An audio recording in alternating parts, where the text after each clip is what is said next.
Hello, everyone, and welcome to Industry Headlines. That's Kevin Kaufman. I'm Fred Weaver, and we're back again. We are back. Yeah. With more industry headlines. There's some big headlines in this particular episode, Kevin. Let's just jump right into it. Let's do it. So Redfin has come out in the last week, right, and started displaying the buyer commission, the co-broke commission, on their website. This is kind of a sacred cow they're tipping over. Can we say that? This is mark this down. This is a point in history where some things are going to change. There's no doubt about it. Yeah, so let's give you the whole story, not just the headline, right? This is industry headlines, but we like to also dive a little deeper.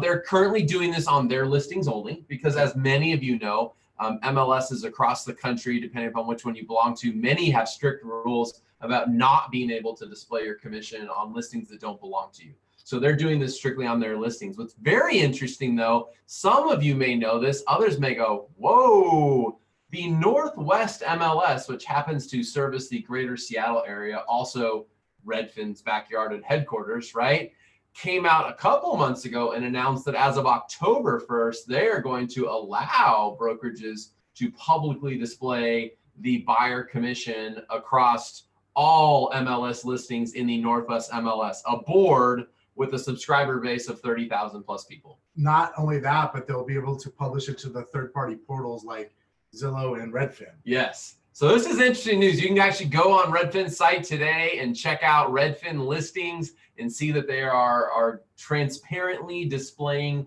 the buyer side commission. And there's also an explanation box, Kevin. Their whole reason, and I'm just sharing this, right? Their whole reason they've come out and said this is they think the public is likely doesn't understand the way commissions work, and they want to do something about it. So they think publicly displaying it will raise more awareness and give them a chance to educate more.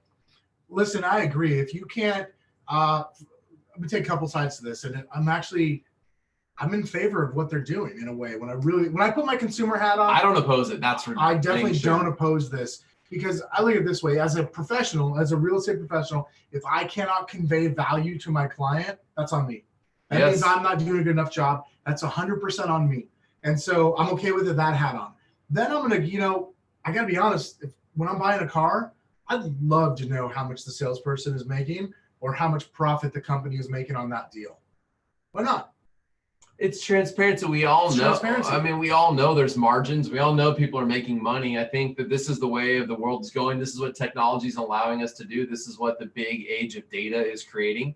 And what's really interesting, and the reason I call this sacred cow, is that in many cases, and there's many past cases about this, multiple listing services around the country have threatened to literally cut off brokers who tried to do this. So historically, there's been a big stand by multiple large MLSs around the country with brokers that try to do this to say no. Yep. But now you have an MLS that is being proactive or ahead of their time or changing with the times, whatever you want to call it, that's coming out and saying as of October 1st, we'll do it. And then Redfin said, well, we'll just get to it first.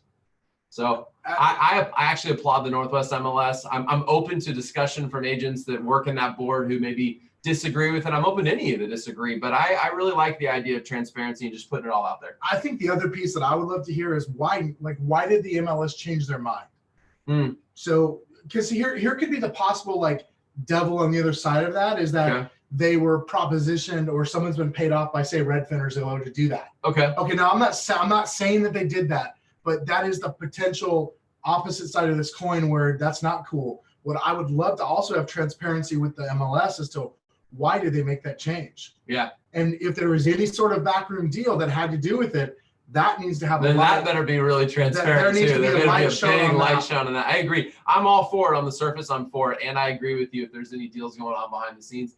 It's sort of like you and I have I'm going to call him a friend. He's kind of a mentor at this stage. His name's Rob. Right. Also happens to have a podcast who on many occasions I've heard him say, you know what we need to do in the next set of elections is when your favorite candidate goes up there and starts talking, we're going to display the top X percentage or the top number of donors to their campaign.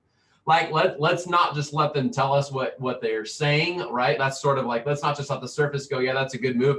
Let's also find out who is funding and financing their campaign at a major high level. Yes. There's some transparency. Let's bring that into the elections. Okay, this is industry headlines on the real estate side of things. Moving on. Also in the news, Kevin, Opendoor is now a mortgage lender. Opendoor Home Loans, guy. It's okay. So you and I a couple weeks ago talked about Zillow. Everybody heard, it wasn't that long ago that Zillow went out and bought a mortgage company. Correct. And, they've announced recently they're slowing down the progress on that because they're so focused on offers. Well, Opendoor is obviously, they've been around 5 years now, right? So they're much further down the buying road than Zillow is. And so now I guess they've decided, hey, now's the time to let's start branching out into mortgages. This is a big deal. Hidden in the announcement, or maybe not hidden, but sort of buried in there, was that a quote that says, having helped over 50,000 customers buy or sell with Opendoor and hosted over 1 million on-demand self-tours. I thought that was interesting because there's a lot of discussion right now about the iBuyer model and how it doesn't work. And so some of you right now just heard 50,000 people got screwed over. Some of you just heard 50,000 people found a new way to go about selling real estate that was more convenient, gave them more control, right? And so it just depends, right? People are labeling this stuff. So I thought that was interesting. So here's something else about this particular article, diving in a little past the headline, is that their mortgage business is not just limited to people who buy homes from Opendoor. It's actually open to all consumers can use Opendoor as their mortgage lender. So the availability of Opendoor Home Loans is currently being rolled out and available as of today in Arizona and Texas, but it's not just on Opendoor properties. It's actually available to all eligible borrowers in those states. That's pretty big, man. I mean, and from what I read there, it's everything from a 10-year term up to 30 years, right? Your typical 15 and 30, but also a 25-year term. Yeah. Well, 3% down. This could be big. I'm curious how this plays out for them. Yeah, and also, many of you guys know mortgage lending products maybe as well or better than we do, but I thought it was interesting they talked about their 3% down loan program because they're actually not offering FHA or VA mortgages. Yeah. So these are conventional products, right? Like a 3% down. So I thought that was really interesting. They talked about minimum credit score, 620 and above. They'll lend to people with bankruptcy. So this is a full-blown mortgage company is why I'm going a little bit more into depth on this. This is not just buy our property and we'll finance you. This is a full-blown mortgage company. Hey, we have started a mortgage company. Mm-hmm. That is, that's not surprising. And yet also a little shocking all at once. So good for Opendoor, man. Things are changing. The times are changing. There's no doubt. Speaking of times changing, Amazon dove further into home sales in the last week with the announcement of a new $105,000 basically tiny home. Can I call it that? All right, I'll admit I was shopping for one this morning. I'm sure you were. Absolutely. It's probably in your cart now, is it?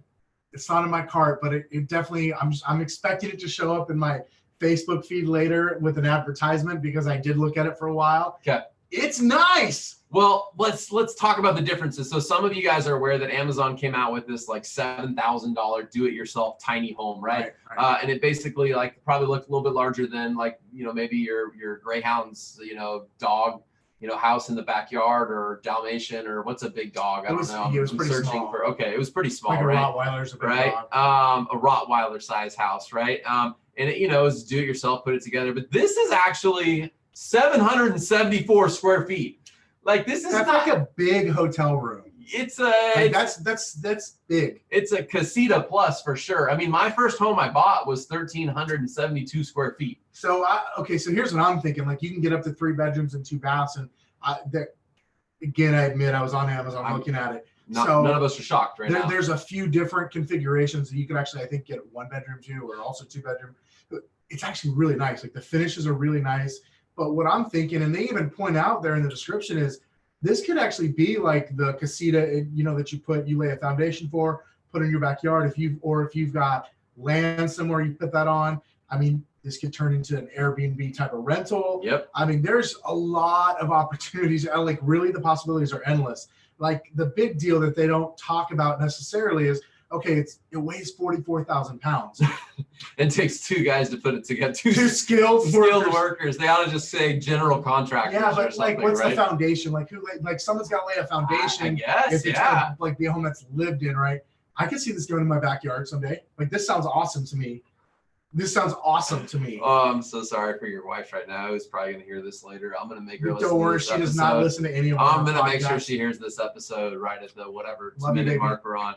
Last thing I'll say, just again, I'm interested in sharing full details on stuff, not just headlines, but currently you can put it in your cart on Amazon, but you can't purchase it. So just want to make sure we can say that. You probably ran into that problem this morning. Your wife is probably really glad. $105,000. I only have. How many Amazon points does it take? Like how many credit card points? Well, I probably have about $500 worth of Amazon gift cards. Yeah, gift and cards. I'm not sure about the points I have for my Amazon points. I think I might have to go. It might take me a little bit more to be able to buy this without it, actually having to pay cash. I can't wait to see one of these. I don't think this is the last time we're going to talk about this because I want to know when the guy gets his first house delivered, and hopefully we see some pictures and we can talk more about that. We're going to record from my tiny house, my Amazon house. Yeah, that's going to be great. All right, and then let's go and finish with this. This is actually not in the news. This is an industry headline delivered to you by Kevin Kaufman and Fred Weaver. It should be in the news. It should be in the news, and you will hear about it soon, right? But we have some friends here in Arizona. G2 and Lori. Yep, G2 and Lori, who amazing real estate agents and more incredible people with hearts to help our service members and to improve upon the VA loans and VA options that are available to our veterans. Absolutely. And so they shared with you and I recently that as of January 1st, 2020, there's some big news coming. Yeah, the loan cap for VA loans is gone as of January 1st, 2020. Like, this is big news because previous there had been a cap on the amount of money that a VA loan recipient could borrow. Yeah. So if you're new to VA financing, new to real estate, aren't sure of all these terms, let's talk about it for just a brief moment. VA financing at its basic level offers 100% financing to veterans. Obviously, there's income documentation that is checked to make sure that you can still make your payment. So we're not just giving away homes to people that can't pay the mortgages, but they offer 100% financing, no down payment required in those cases, right? Well, there was caps. So at a certain level, like you got higher up in the price point that you were looking for, and it was capped. So maybe you couldn't quite get to 100% anymore. The cap is now gone as of January 1st, 2020. So maybe you were a former service person who served for a couple years or whatever the case may be many years ago, and then you went to law school as an example, or you went back and got your degree and became a surgeon.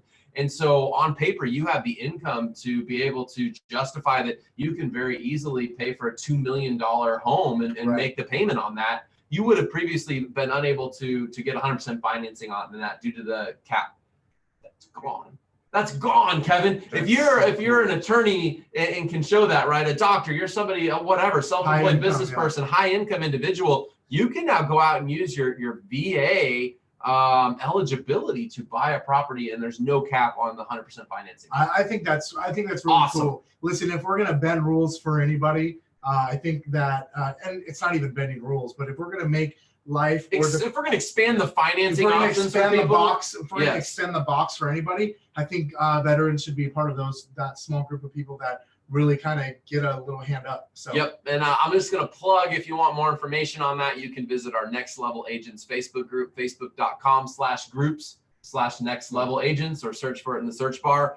There's a full write-up. You can read about, the amendment to what specific law and all the, some of you guys out there know way more about VA financing than I do, but all this stuff's been passed. It just goes into effect on January 1st. So it's a done deal. Yeah. Apparently the circular that codified it is see, now you're outside of my range of knowledge. Exactly. Okay, we talk about caps and I'm okay. You get into circulars and we're now beyond my lending knowledge. Codifies. I'm going to codify this particular episode and call it a done deal. Let's codify this episode. We will see you next time on Industry Headlines with Kevin and Fred. Thanks for joining us. Bye, y'all.